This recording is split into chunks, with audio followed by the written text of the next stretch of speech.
The index down slightly yesterday. Local investors really seem to take the most out of the market. Are foreigners running off because of this political uncertainty? Well, they've been rather quiet. We're seeing them taking about 30% of the activity, and that's been happening for the last 2 or 3 trading sessions.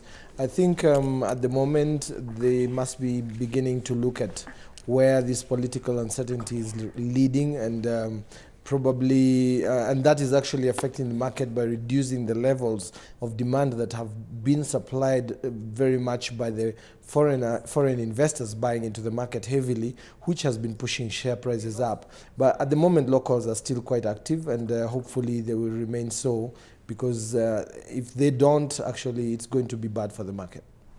And just how bad can this actually get? Well, it can get back to the levels where we saw foreign investors exiting the market and leaving local investors who don't have that much faith in the market yet.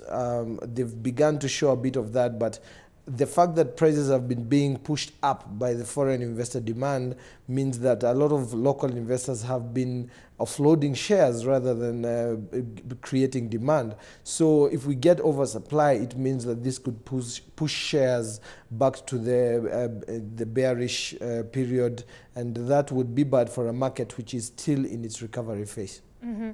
Absolutely, and just looking at some of the sort of fairly disappointing results out of a defensive stock, East African Breweries yesterday, posting a 8% drop in first half pre-tax profit. Are people not enjoying Tusker as much as they used to? Well, Kenyans will always enjoy their Tusker. I think the thing is that beer prices went up. There was also the spirits prices went up, and if you look at the bottom line, you'll realize that what happened is they did have higher revenues, but they had less volumes. That is just the consumer buying less because it costs more, and especially now that this is a period of hardship with a lot of layoffs and a lot of the inflation being as bad as it was and the drought and all that, this was causing consumption to go down. So breweries did suffer that way. They also had to do quite a bit of importing of raw materials because of the drought. And this, of course, had an effect of bringing more foreign exchange related losses. But I think they're still on course. They seem to be feeling confident, having given an interim dividend of 2 shillings and 50 cents. So I think that's signaling the investors that they think that things are getting better. Mm-hmm. They're also planning to spend about 1.8 billion Kenyan shillings on its capital investments, I think, as you mentioned. Tell us a bit about those plans. Sorry, can you come again? East African Breweries' capital expansion plans of spending 1.8 billion Kenyan shillings. Well, they still have a lot of room for expansion. They still have a lot of new products, especially in the beverages sector, which they've gone into. And regionally, they are making quite a few forays. I think they're also preparing to cement their position in the region as we go into the East Africa community. Being East African breweries means that they already have that regional outlook. And so I think being the most powerful manufacturing company in the region, they do have quite a big scope for expansion, and so they have to continue aggressively expanding and looking for new markets for their products. They also plan to re-enter the Tanzanian market. How are those plans going? Well, the issues with the Tanzanian market are have been rather complicated. There's been the mitigation issues, and the thing is the Tanzanian market does have quite a big market for them, because the Tusker brand, for example, sells quite heavily in Tanzania, although of course not as much as in Kenya.